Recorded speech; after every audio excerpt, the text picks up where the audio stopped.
And I want to welcome up now to join me on the stage Marc Jongen and Ian Buruma.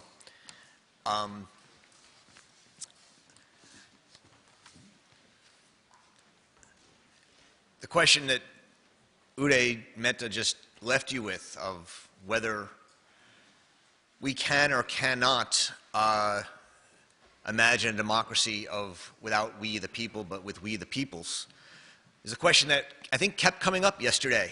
And Martin Gurry talked about the idea of whether there's a public or publics. And he said, well, we like to use the word public because public seems weird. And I think that's so true. Publics is a funny word, and yet increasingly we live in worlds in which there's publics. Much of the crises of democracy that we're experiencing around the world is a crisis. I tried to express this yesterday in one of my prejudices of that we have a prejudice that democracy is about individuals and not we's, communities.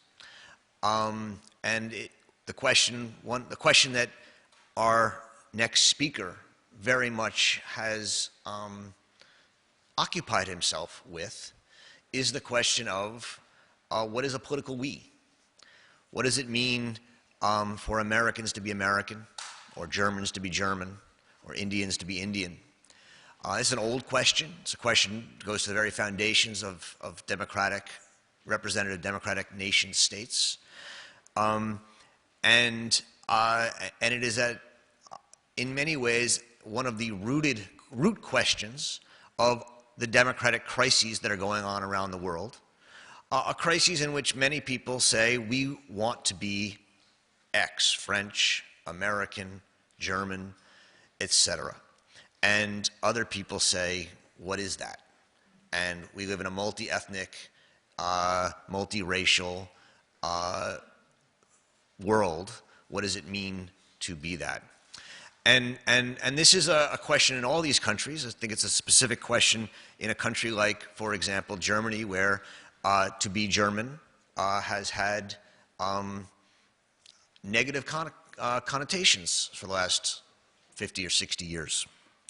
So, but this is a question that's going on in the United States too. Make America great again. What does that mean? We need to address that and think about it. And so our next speaker is someone who I think has given this question more thought than people I know. Let's put it that way. He recently was elected to the German parliament, the Bundestag.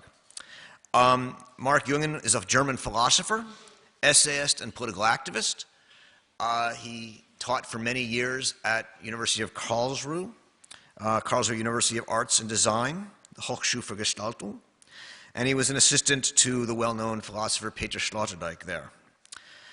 He immigrated to Germany in 2001 from Italy, Südtirol, and he has become one of the leading members, both in his native Baden-Württemberg and also nationally in the German party Alternative für Deutschland, which, as many of you know, won about 13% of the vote in Germany last week in a very controversial election.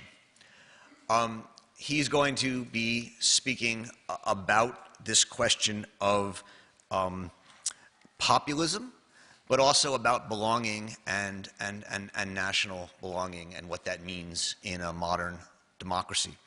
Following him to respond will be Ian Buruma, who many of you here know. He taught at Bard for, I think, almost 15 years.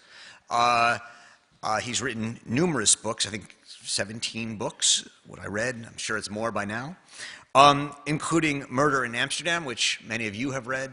We teach it in our free speech course and in human rights about the Theo van Gogh classes.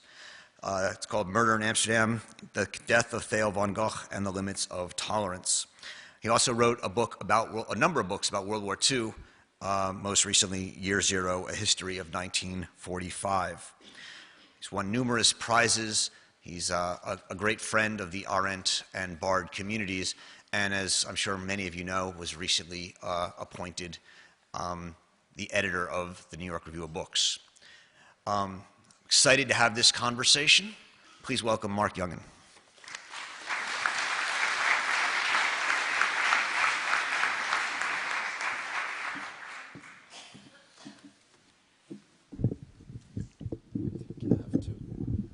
I have to adjust this a bit. Thank you very much, Roger, for this kind introduction and for the invitation.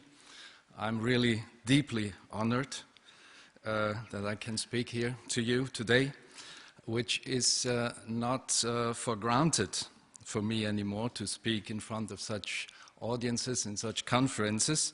Since I joined the AfD, the Alternative für Deutschland party, I made the experience that conferences where I should appear were disturbed.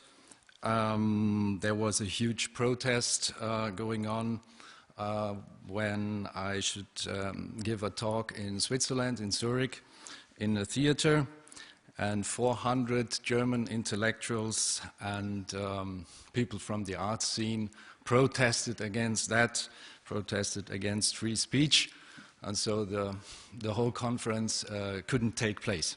So that's the situation in Germany and in Europe right now.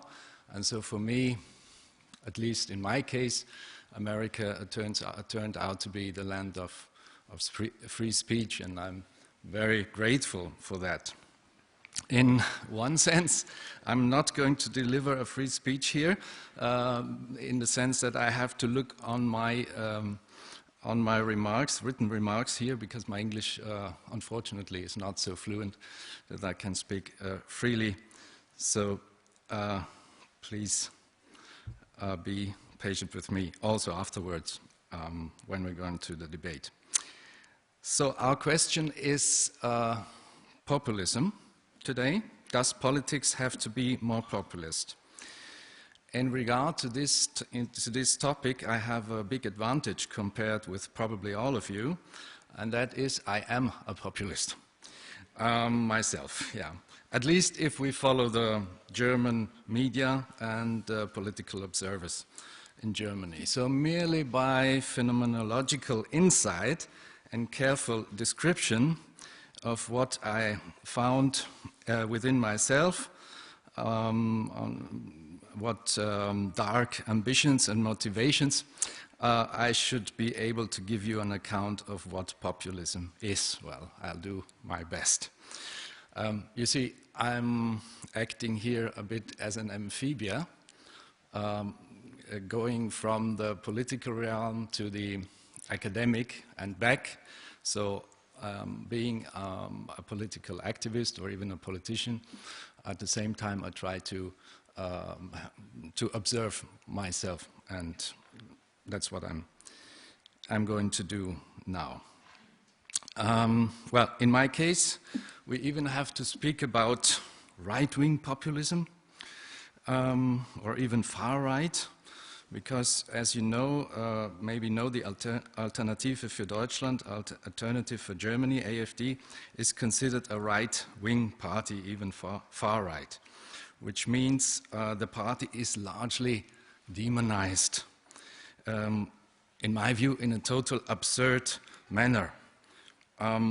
Not the spectres of Marx, as Derrida put it, are haunting in Germany at these days, but the spectres of Hitler. Politics in Germany has become, sadly, to a large extent, fighting against spectres and projecting spectres on others in order to exclude them from serious political discussion. A sort of a ghost busting is going on there. So, and the notion of right-wing populist is sort of a preliminary state to the often used Nazi maze. So I'm a bit sensitive towards that term, as you can imagine. You see, I'm going to talk here about the German situation, which I evidently know best, but from where I think analogous conclusions can be drawn for other, at least European countries, if for the US we have to discover afterwards. And to examine the German situation, it's useful to look back and see when and why the AfD, my party, was founded. As in other countries, in Germany too, the foundation of a new and a successful new party is a very hard and complicated thing. In post-war Germany, it happened only once before AfD, when the Green Party was founded back in the 1970s. So there must be a lot of suffering and uncontentedness going on with the existing parties and the existing politics before the hard work of party founding is started. So what made the AfD possible? The AfD, I would say, was a reaction or a rebellion to what our Chancellor Angela Merkel called the alternativelessness of her politics. She's, so to say, the German TINA, you know the acronym TINA, there is no alternative. She quoted that, she said that several times. No alternative to what? First of all, the phrase was used in regard to the euro, the common European currency, and in regard to the euro rescue policy. When the euro fails, Europe fails. That was Angela Merkel's mantra. But in fact, from an economic point of view, the euro is already and was at that time a failed currency. It has done an awful amount of harm to the southern European countries.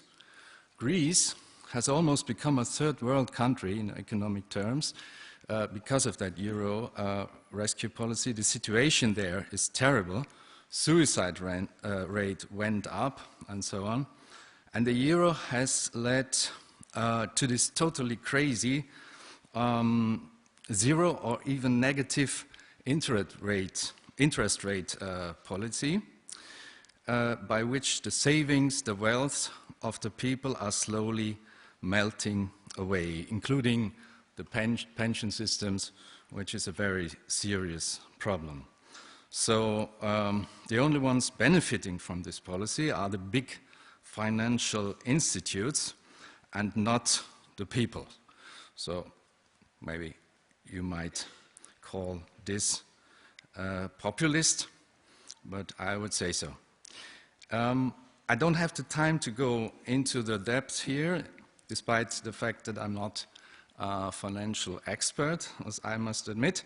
But my important point here is that this euro rescue policy had led into a post-political and even post-democratic situation, as if Colin Crouch, the author of Post-Democracy, had written the script to this development. In 2012, without any discussion in European parliaments, at least in Germany there was none, the ESM mechanism, the so-called European Stability Mechanism in Brussels, was established with 700 billion euros starting capital. It's a monster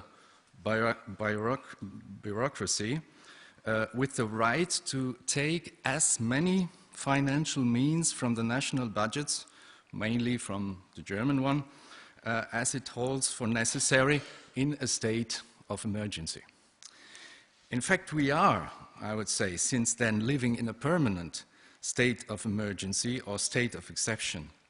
And if we follow Carl Schmitt's famous saying, sovereign is who decides over the state of exception, Angela Merkel turned out to be sovereign in this sense of the term.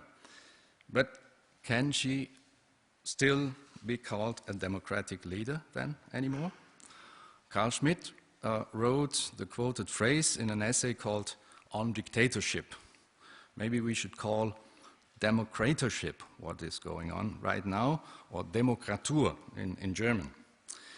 Against this post-democratic form of government, which on the surface is still liberal. It calls itself democratic. After the election of Donald Trump, Angela Merkel has even been called the leader of the free world, which in my ears sounds like a total mockery. So against these elites detached from the peoples, and not only in my view not representing them anymore as they should, the AfD has since 2013, since the beginnings, demanded that in such issues of crucial importance for the whole country as the introduction or the maintenance of a new currency, of the euro, against all economic logic, the people have to be asked in a referendum. And it's quite sure that back then, when the euro was introduced, Germans would never have voted to quit the German mark.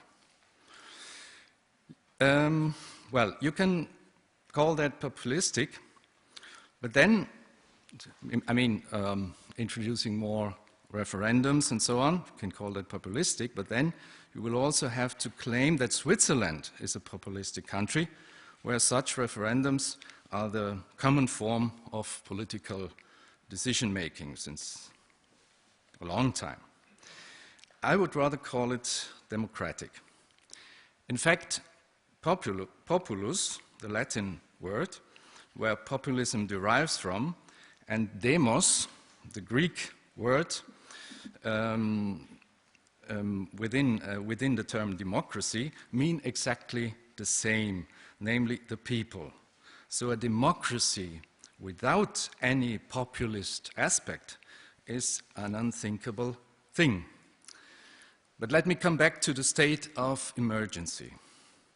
A significant and alarming deepening of the state of emergency occurred in 2015 when the Merkel government, again in a sovereign decision against any law, explicitly against Article 16a of the German Constitution, decided to open the borders and let in the country first 10,000, then 100,000, and at the end far more, over than 1 million, mainly young, mainly male, mainly Muslim immigrants.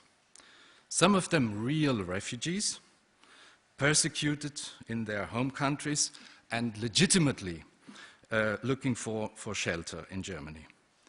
But with them, in their shelter, in their shadow, so to say, also many of the persecutors came, and even criminals, and many soldiers of fortune attracted by the German welfare state. You cannot blame them for it. If there is the possibility to come, maybe we would also come in their position.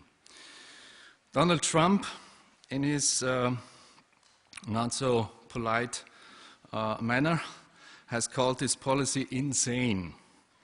And even if I'm critical towards the personality of Trump, in this case, in the core, I think he was right.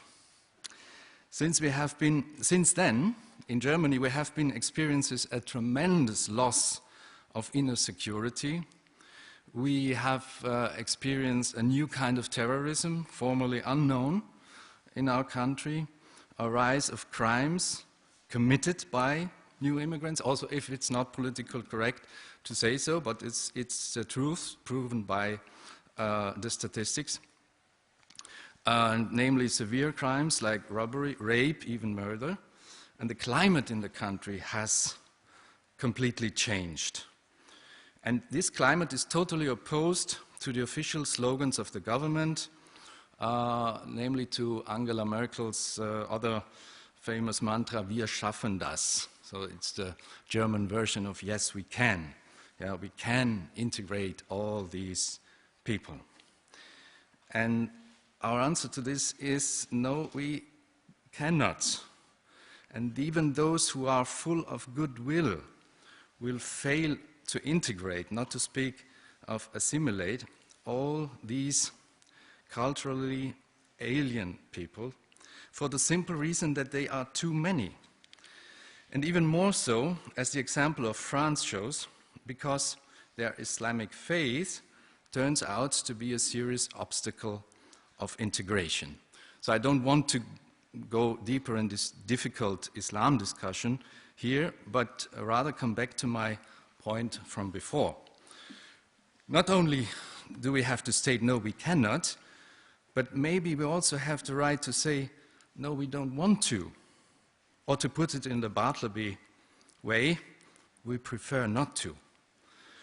We haven't really been asked if we want to, if we want to, this decision to open the borders, this decision to open the borders has been supposed on us, and anyone is threatened to be called a racist or a nationalist or even a Nazi who dares to be skeptical towards this no border, no policy, no nation policy, which only 10 years ago, also in Germany, would have been widely regarded as a dangerous, but thanks God, unrealistic reverie of the extreme left. From a psychopolitical point of view, what has happened with the mass immigration in Germany since 2015 is a traumatic experience. It was, in fact, an act of violence, in my view, what happens here. And like with all traumata, the consequences do not appear immediately. First, on the surface, life goes on as if nothing happened, but on a deeper level, a profound shock occurred that will step by step disturb and transform the whole society and the political system, or at least the leading politics.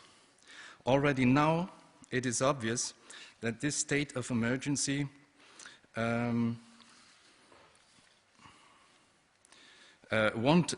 wantonly provoked by the Merkel administration led to a massive loss of trust in representative democracy, and not for nothing, as I may say, and I'm very concerned about that.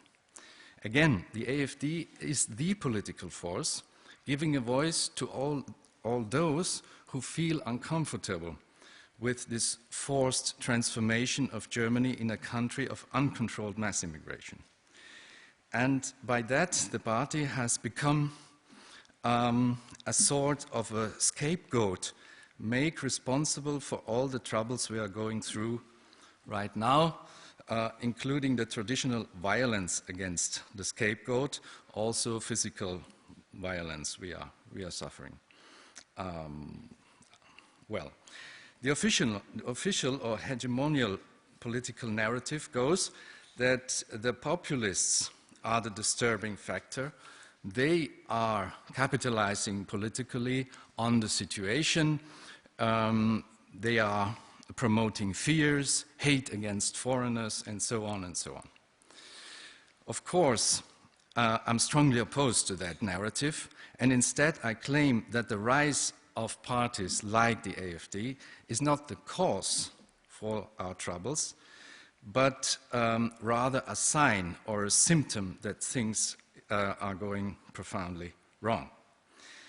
And it's very dangerous and destructive for our political debate culture, calling everyone nationalist or racist or even Nazi, who is not willing to accept uncontrolled mass immigration and who insists on a controlled form of limited immigration according to certain well-defined criteria. And that brings me to the last and main point in my initial remarks here, and that's the question of the we. Roger spoke about it before. The question of the we, which I think is crucial when we speak about the future and the fate of democracy. Who are we, and who do we want to be? These are the questions that have been posed for us through the mass immigration in a quite radical manner.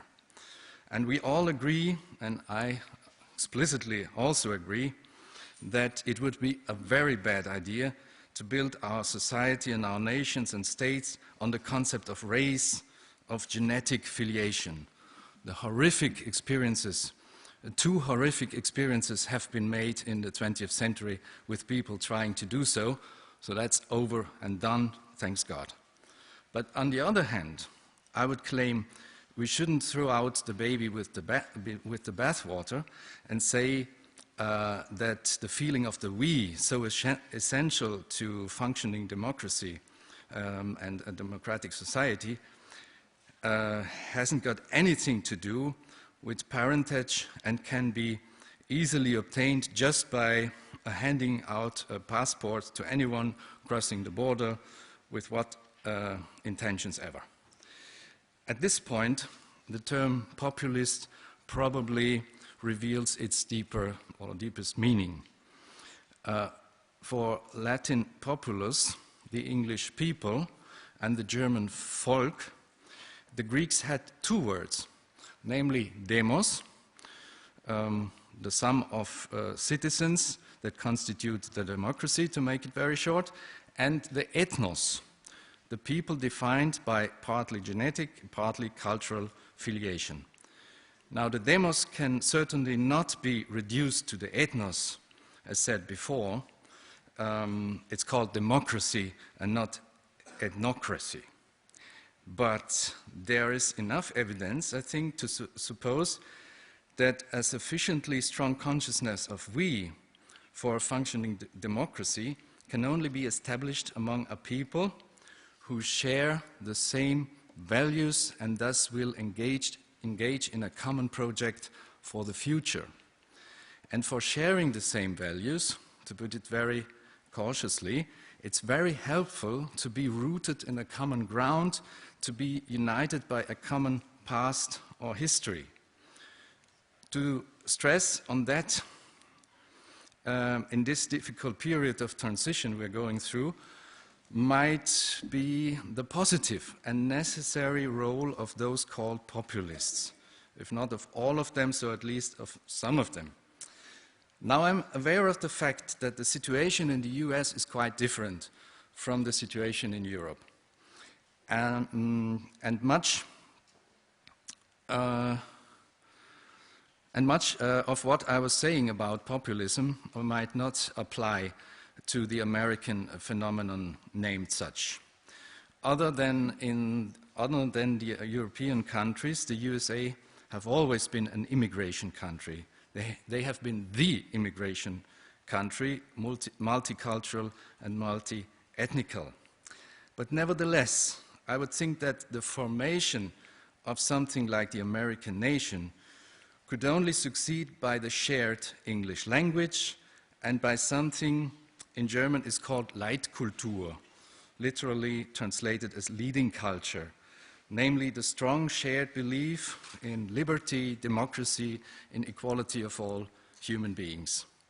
The crisis of democracy, in my belief, consists in the forgetting of those roots of democracy, without which the common we will fall apart in several small we bubbles or identities, each one concerned only about its own rights, its own interests, but not forming a common demos anymore.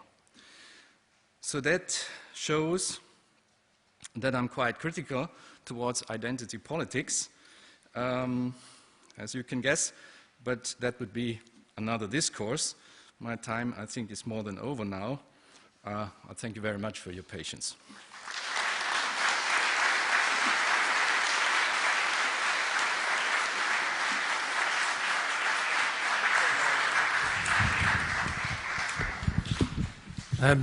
Good morning. I was asked to respond, which I will do. I promised that I would not use the mace of Nazism. I won't even mention the Nazis. I do not think you're a racist.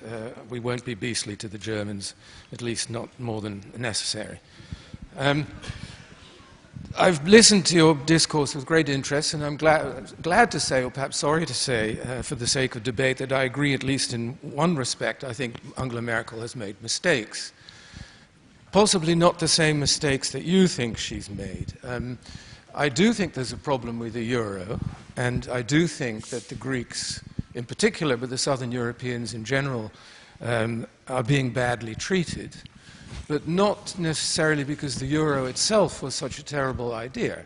I think it will only work if there is sufficient solidarity amongst Europeans to bail out a country that's in trouble when necessary. And I think the Northern Europeans, and I include my own native country, the Netherlands, which in a sense has become economically certainly a part of Großdeutschland, that the Northern Europeans have behaved very hypocritically because for a long time they made a huge amount of money.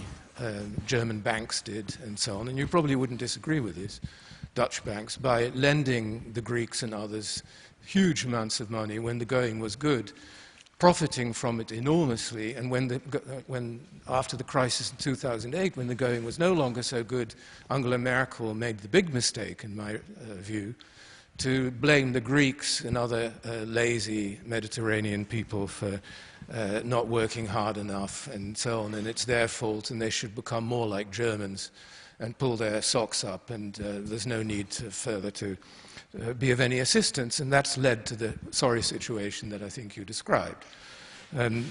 So I think there we can agree. Referendums, I'm not at all as enamored by them as you are. I think it's a tool much more commonly used in authoritarian systems than in democracies. Mussolini was, of course, a great fan of referendums, but so of other dictators. The whole point, I think, of representative democracy is that we elect people to represent the people, and not have the sort of the people's voice decide directly in referendums on very complicated issues in which there often isn't a clear yes or no answer. And we see the results in Britain today.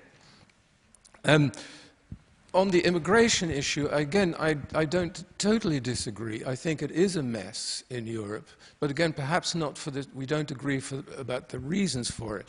I think one of the problems in Europe is that the EU, neither the EU nor individual European countries have ever had a clear policy on immigration.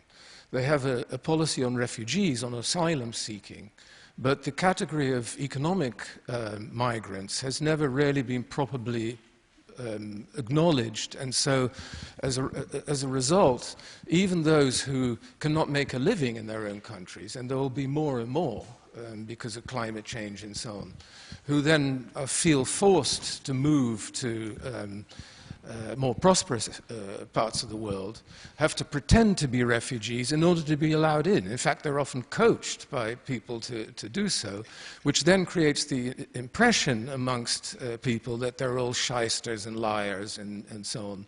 And the answer to that, in my view, is to make a distinction and to have a policy on asylum seekers and refugees, which there is to some extent, but also to have a policy on how many migrants to allow in, what categories to have, and so on, something slightly more akin to what they have in the New World. Now, the situation that you painted, which is rather alarmist and does not seem to me to be an exact reflection of reality. Angela Merkel no longer talks about open borders. She no longer talks about 1 million refugees. There are already limits to that. There is no such thing as open borders, even though they may be insufficiently guarded, but nobody has a policy of allowing anybody in who wants to come in. I mean, I think that is an alarmist view. The fact that there is crime amongst immigrants does not come as news to anybody in this country. Of course there is crime amongst immigrants, people who are often helpless, don't know the language, they then rely on gangs and so on, people who take care of their interests. The history of the United States is full of the history of immigration in the United States is full of stories of crime. Now, is the crime of refugees and immigrants in Germany, which clearly there is crime, is it sufficient to call this a kind of existential crisis, something that's completely transformed German society? Seems extremely doubtful to me. The idea that we cannot integrate people who have a different religion or different customs is a very old one, and I promise not to mention the Nazis, so I'll mention another country, impeccably liberal in its history, Norway. When Norway became an independent country for the first time, they had nice liberal philologists, classicists, learned men who saw themselves very much as representatives of Enlightenment thinking, and they were asked to draw up a constitution for Norway. And it was indeed a very liberal constitution, except for one article, which said that Jews could never become citizens of Norway. And the reason was argued along Enlightenment lines. Jews, because of their religion and culture, can never be integrated in a Western liberal democracy. These people are different. They can come as guests, as tourists, and so on, but they can never be citizens because it's impossible to integrate people who have such a different culture and religion in a Western liberal democracy. And this is simply to illustrate that the ideas that are becoming salonfähig again have a provenance which is not necessarily Hitlerian or anything of that sort, but can come from a completely a different direction as well. On the question of citizenship, again, let's not talk about Hitler. Let's go back a little bit further.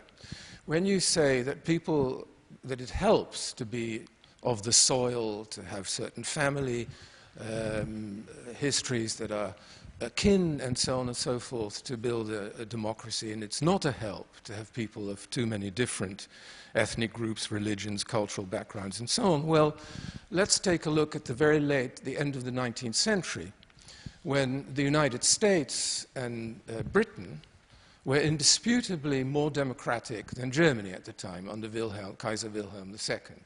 Which is not to say Germany was then an evil country, but it was certainly less democratic. Now, one of the things that Kaiser Wilhelm II said, and he took his cue from an Englishman, Euston Stewart Chamberlain, who married Wagner's daughter, was, first of all, that the United States and Britain were terrible countries because they were, as he put it so charmingly, verjudet, Jewified, by which he meant that these were mongrel populations. And why were they mongrel populations? Because in another, even less charming word he used, because in Britain and America, and I'm quoting Kaiser Wilhelm here, every Basuto nigger can buy citizenship with a few shillings. The idea, namely, that you could become a citizen whoever you were, wherever you were from, if you were part of the society, regardless of your background. And this was then, of course, associated with money, with capitalism, and so on, which, of course, was very much identified with the United States and Britain. Now, I put it to you, again, let's avoid the 1930s and 40s, that the idea that democracy somehow is inextricably linked to a notion of the Volk based on bloodlines and so on is historically, at least, a questionable one. And I'll leave it at that.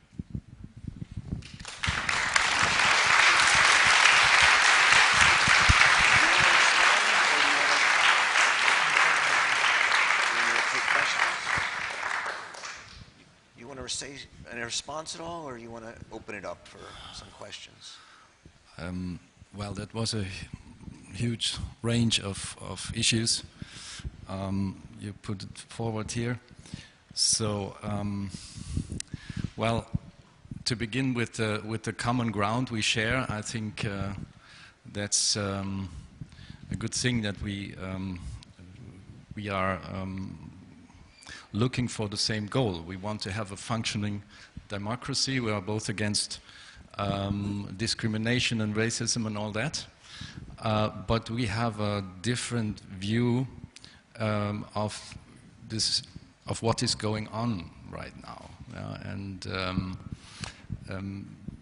Well, you made some historical analogies, and which I all can follow. Yeah, I understand what you mean, but I think most of them are the false analogies. So, by looking at the past exactly in that way, exactly that happens. What I said before, that we rather see the spectres of the past and we are fighting against these spectres, rather than facing the actual problems. So, coming back to the question of the Jewish people,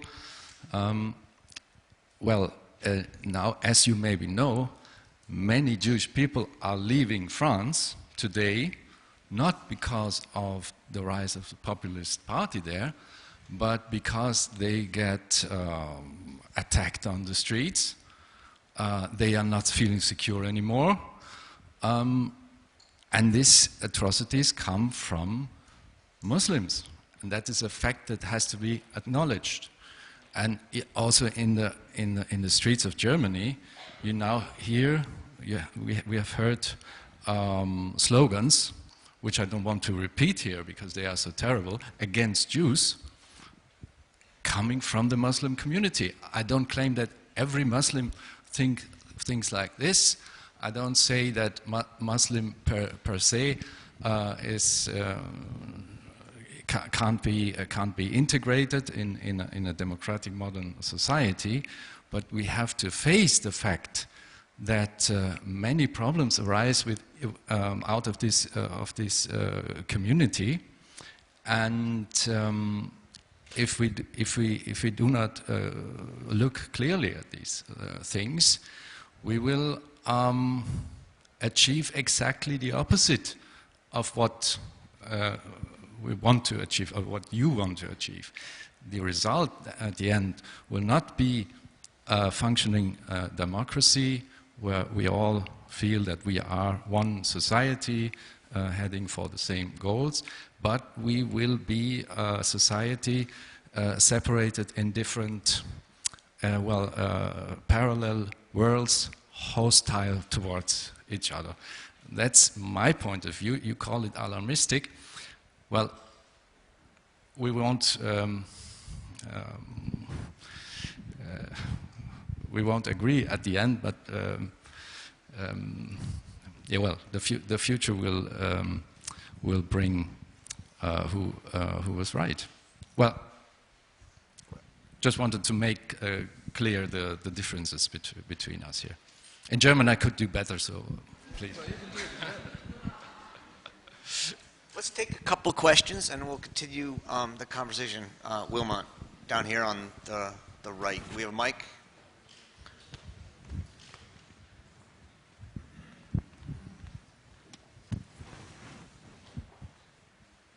So good morning. My name is Walmart James. I'm a former South African Member of Parliament and chairman of its main opposition party, which is the Liberal Democratic Party.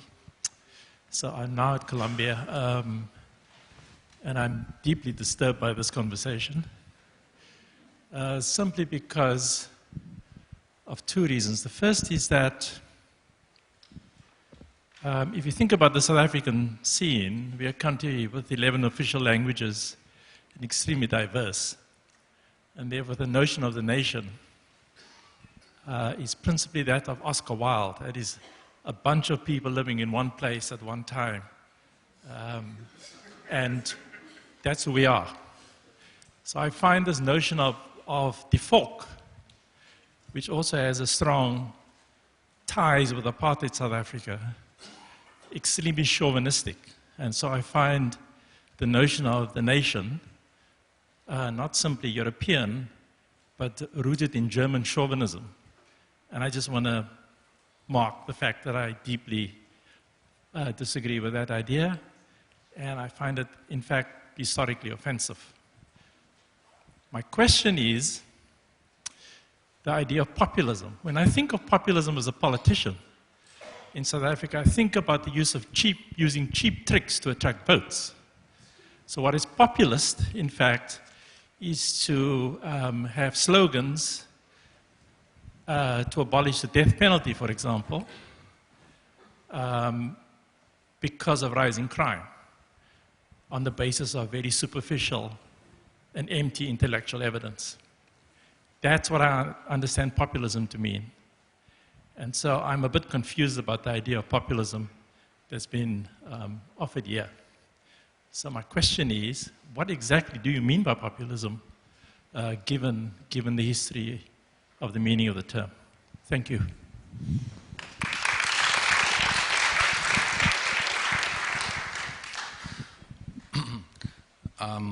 Well, I'm aware of the fact that the term of populism usually is used in the way you just mentioned it, in a very negative way. But in my discourse before, I reacted on the fact that our party and me, myself, are often called populists, or all the time called populists, but within myself, I don't find these populistic motivations. So I try to redefine the term populist for me and to pull something positive out of it, which is possible if you see, as I try to explain, the connections between the populace and the demos. And in this point of view, you could say, yeah, maybe these people, populists, are not all so bad as they seem and so destructive, but maybe they are something like, how do you say, rescuers or promoters or savers is said too much of democracy. They are the answer to the crisis of democracy, and they will help in their way to get out of this crisis, not because they will take over the power everywhere, but because they make the others react, or make the system react and readjust and think about what is really the root of democracy. So at least the term can become an ambivalent one, not only a negative one. And about the offense you were feeling or expressing, it's not my ambition to offend you, and I was aware that my point of view will not be the one of the majority here. That's certainly certainly clear. At least maybe you can recognize that even if you don't agree with what I said, that my goal, where I want to come to, where I want to go, is not different from yours. It's not really different. It's also my aim to restore democracy, and I don't want anything else, not a dictatorship or whatever. On the contrary, I'm deeply concerned about these post-democratic developments. The difference is that I think that a society which is too inhomogeneous,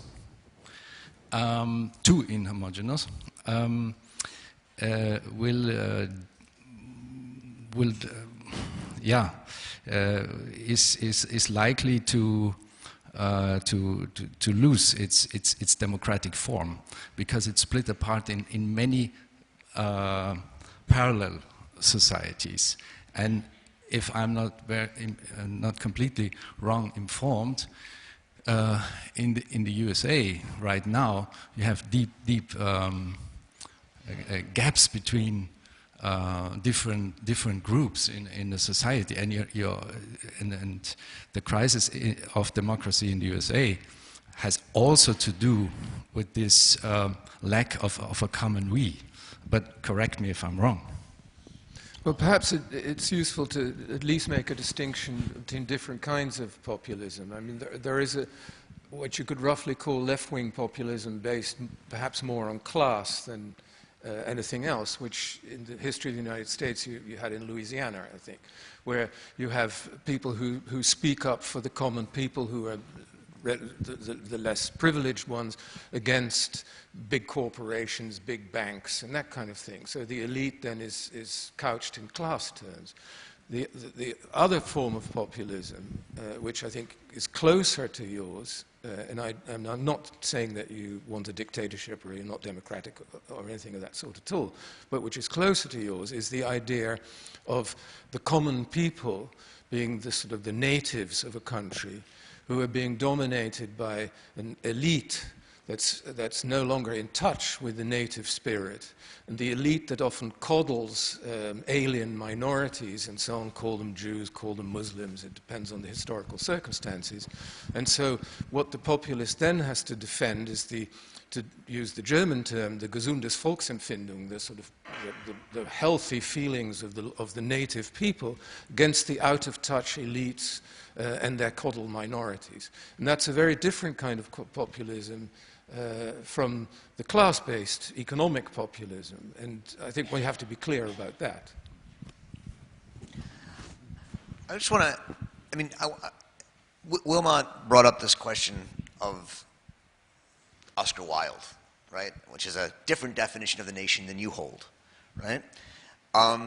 You know, in the United States, we've had an idea of the nation. We talked a little bit about yesterday with John Sullivan about, on the one hand, the idea was that it was supposed to be no national people, and yet in practice, it has often been racialized.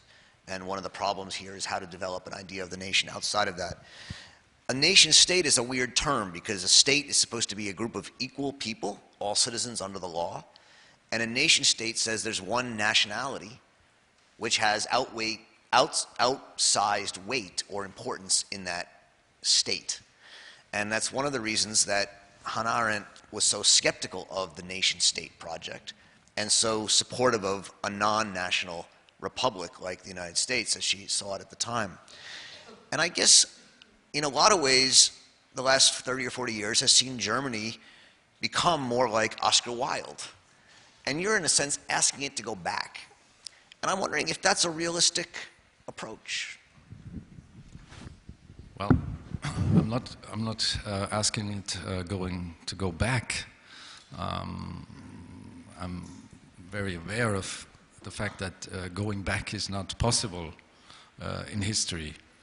And if you mention Hannah Arendt, I think she had very good reasons at that time to state that the nation state is a problematic thing. I mean, that was at the time where the nation states committed the most horrible atrocities and put the whole world into chaos and covered it with crime. So very understandable. But I think we have to look at these problems now with different eyes than then.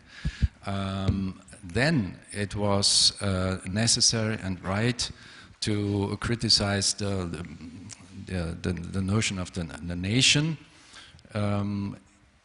in front of this terrific nationalism. Today, it's rather the opposite, that if we lose the concept of the nation, to totally lose it, like it's getting lost more and more in Europe. The official policy of the European Union is the concept of the ever closer union, and by that the dissolving of the nations. Now the threat is to lose at the same time democracy and entering a post-democratic government. In Europe, you can make it very clear because there is not such a thing historically as the European people. So there are people in the several traditional nations. There is the German people and the French and so on. And they developed in a difficult historical process their democracies, some earlier, some later, but it's not for granted that democracy is transferable to this supranational state of Europe. You know, we don't have, for example, a common European language. The situation in the US is different. You have the English language, which is the language for all, more or less, until now. But we don't have that. The problem begins. So again, don't put the spectres of the past on the present situation. That's my point. Can I follow up with a question? Briefly, because I want to also bring the audience. Yeah, okay. No, I have a question. One thing that Germans and the Chinese and the Jews have in common is that their identity was not always easy, cannot be defined by nationhood or common citizenship. And because the Chinese diaspora, the Jewish diaspora, and certainly before the war, if you were a Volksdeutsche in Tyrol or Sudetenland or Russia or something, you were not a citizen of any German nation. And I think that may be part of the problem we're talking about. Now, my question to you is to what extent your own, and I know that's unfair to bring in personal histories into political views, but I'm interested anyway, to what extent is your own family background from Tyrol, has it played a role in your developing ideas on what nationhood and the Volk and so on should represent? Yeah, well, it's no problem for me that you ask that. My situation is even more complicated because I'm not only come from Tyrol, from the Italian part of South Tyrol. So not only I was a German-speaking Italian, but my father is Dutch. So I had two citizenships, the Italian one and the Dutch one.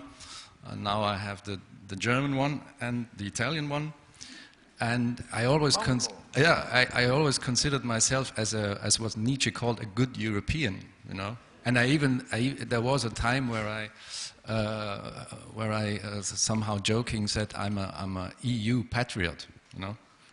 I come from that background, so this notion or thinking in European terms is very familiar to me.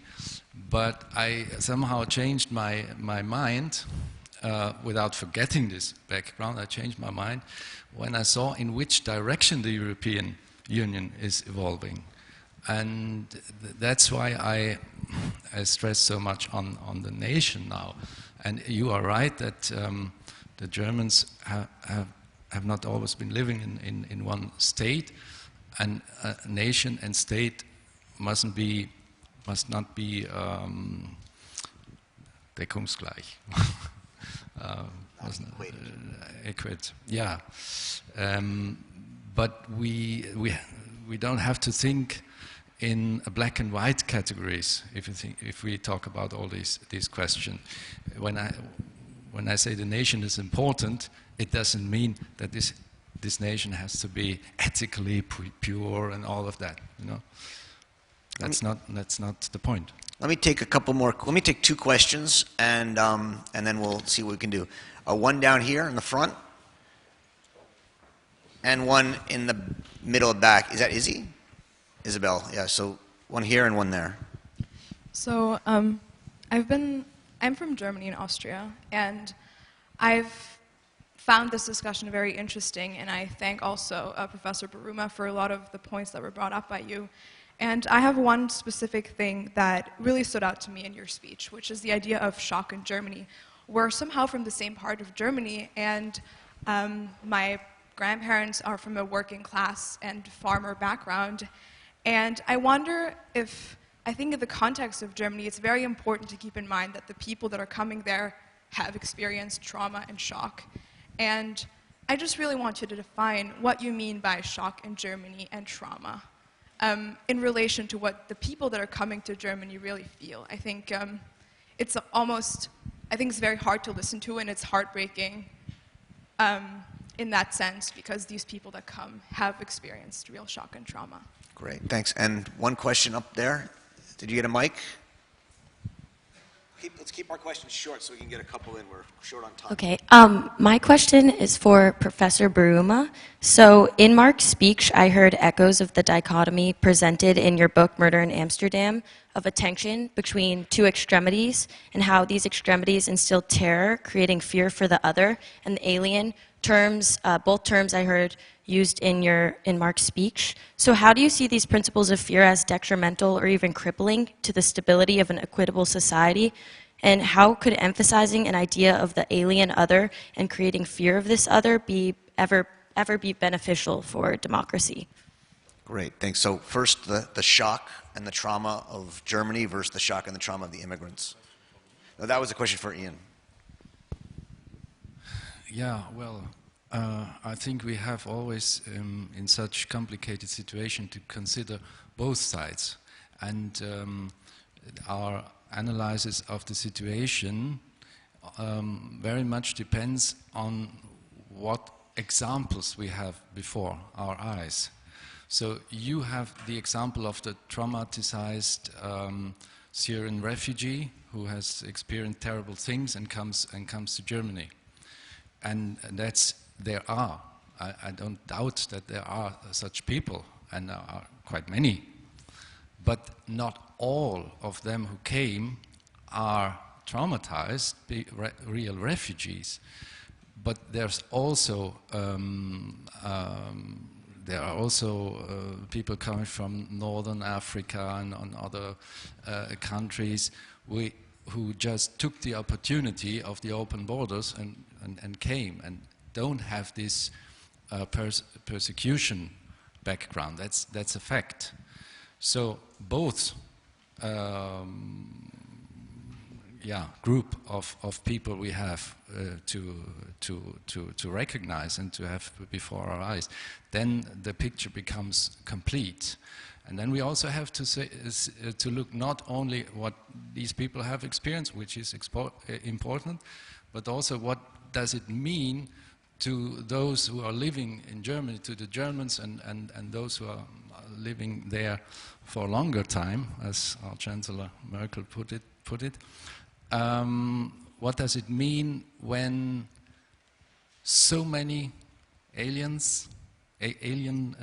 people are entering the country, and you know that the country will change profoundly, and you haven't been asked if you wanted to or not. They just come, and your political leader tells you, yeah, we can do so, and you have to can.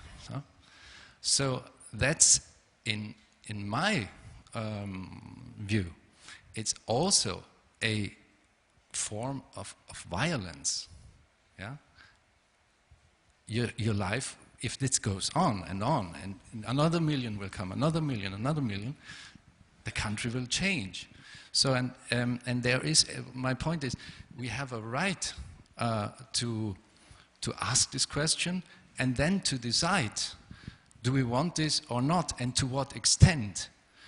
And the problem was that this right should be, many had the feeling that this right is taken from us. We just have to accept it, because otherwise we are bad. Otherwise we are, all nationalist, racist, Nazi, all that. And that is not true, and that deepens the crisis of democracy. That leads to all these demonstrations on the streets in Germany and so on.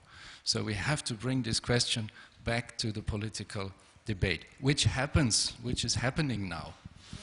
But it was a difficult way and still is a difficult way, but because you're right, it's not easy discussing about these questions.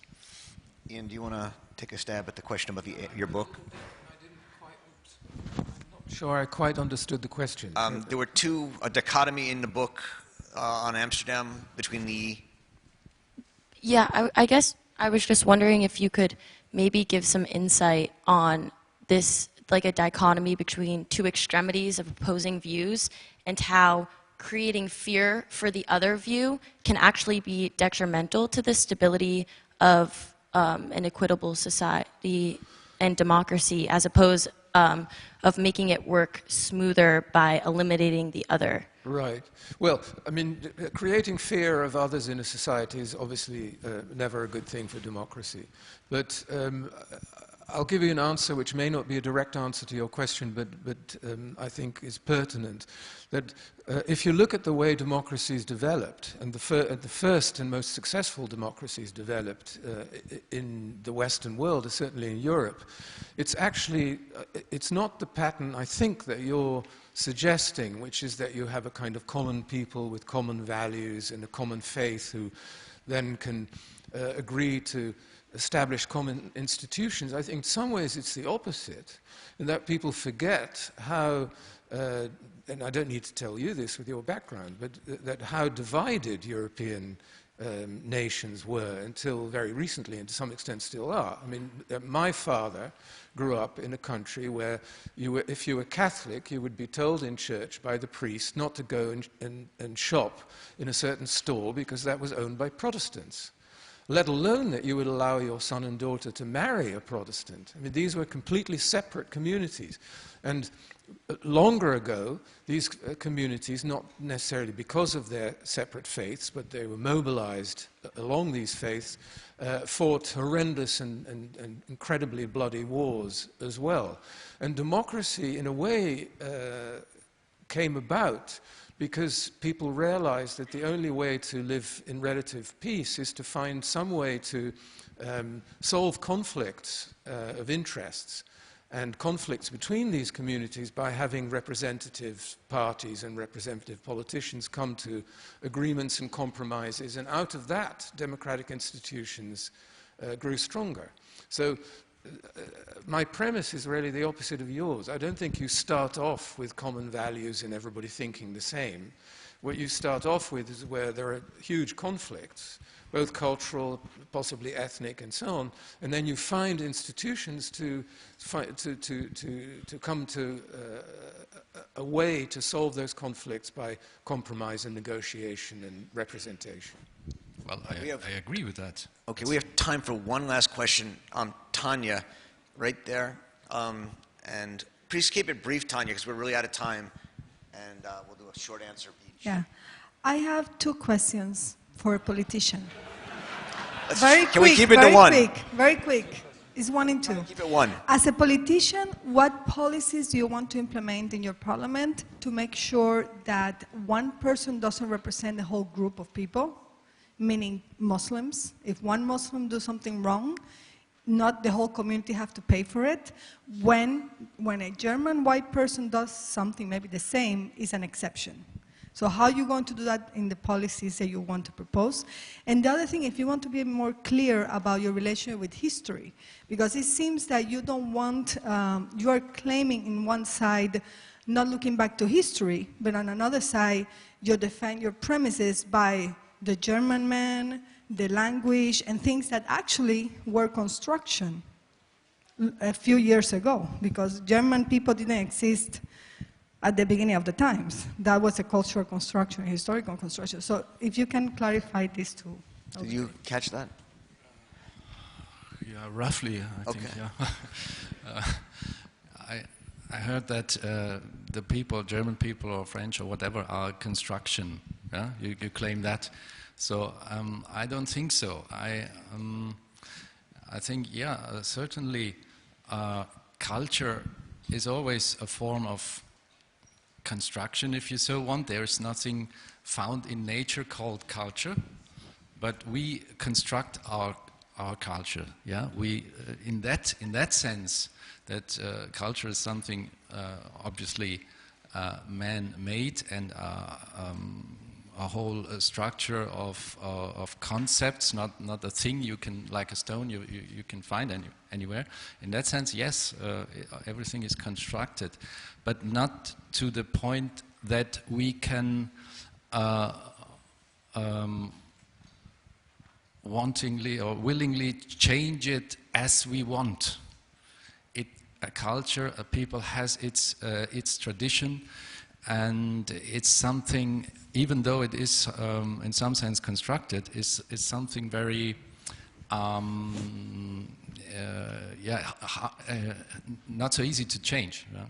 Something very stable, and that we have to take into account also in regard to those coming to European countries from other parts of the world. They bring their culture with them, and realistic politics, or Realpolitik in German, in regard to them, means not to be naive and not to think, well, if we make some good weather policy so that everything will be fine and no more cultural fights were going on, and so on and so on. So that means our approach to all these problems is that of the advocatus diaboli, who always looks at what is the bad development that can occur if we don't pay attention. So that's our role in the democratic system. So I would define it like the, advocatus diaboli position, which Devil's is also advocate for important. those who don't speak Latin. Look, we all knew this would be a hard conversation. I want to very much thank Marc Jongen for coming all the way from Germany to have this.